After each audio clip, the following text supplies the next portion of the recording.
মাছ তো একটা কিনে নিয়ে এসছি, এত বড় মাছ জানি না কি করে কাটবো। কেটে তো আনিনি, এখন বাড়িতে নিয়ে আমরা লড়াই করবো। সঞ্জয় দেখুন মাছ নিয়ে আসছে।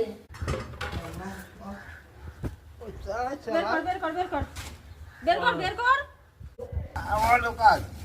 কোন মাছটা খাবি আন। এ দেখ মাছ দেখ, এত বড় একটা মাছ নিয়ে এসে গোটাই ফ্রিজে রেখে দিয়েছিলাম। আজকে কাটবো, আজকে রান্না করব, কিন্তু কি করে কাটবো জানি না। আমার বটি দেখবেন, এই দেখুন এই বটি দিয়ে মাছ কাটবো। ছাদে নিয়ে এলাম, খুব ঠান্ডা নিচে, ছাদে একটু রোদ্দুর আছে বলে ছাদে নিয়ে এলাম, ফাঁকা জায়গায় বসে কেটে ধুয়ে নেব। সঞ্জয় মাছ খুব ভালোবাসে, কিন্তু ঠান্ডা বলে ধরছে না। ধর, কেটে দে মাছটা, একটু কেটে দে। পারবি? মাছ কাটতে পারবি? মাছটা দেখছে কেমন করে, কেটে দে। এনে আমি পারছি না, কাট। ধর দে, কেটে দে। তোমরা কেটে দেবে, বস কেটে দে, মাছটা কেটে দে। কাট কাট, তুই কাট, তুই পারবি, কাট। এনে এনে এনে কাট, কেটে দে, একটু কেটে দে। আমি পারছি না, কেটে দে। এনে ধর, মাথা খাবি? অত বড় মাছ দেখে চিন্তায় পড়ে গেছে কি করে কাটবে। ওই দেখুন মুখে হাত দিয়ে চিন্তা করছে। কেটে দে, কেটে দে। ও যায় রাখি বটি দিয়ে, কিন্তু কাটতে যায়।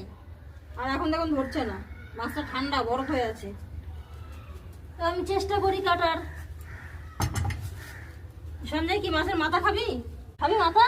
ও এত ঠান্ডার মধ্যে দৌড়ে গিয়ে বাথরুমে ঠান্ডা জলে স্নান করে এসছে। দেখুন, যে আমার একটা সবজি রান্না হয়ে গেছে সঙ্গে সঙ্গে গিয়ে স্নান করে এসছে।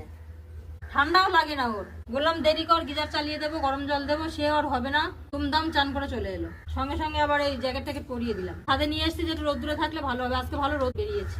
কাটবো?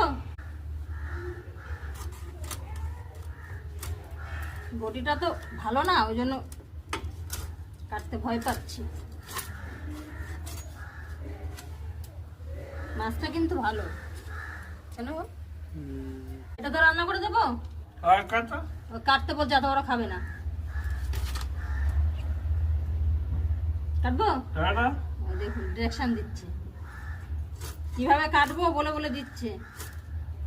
আমি কাটছি আর মুখটা মনে হচ্ছে ওই কাটছে।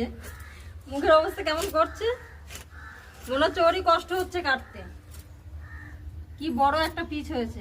আমরা 5 জন 5টা নেব। মাথাটা কি করে খাবো জানি না, মাথাটাই আছে, পরে দেখবো। আর এখন এই আমরা 5 জন মানুষ,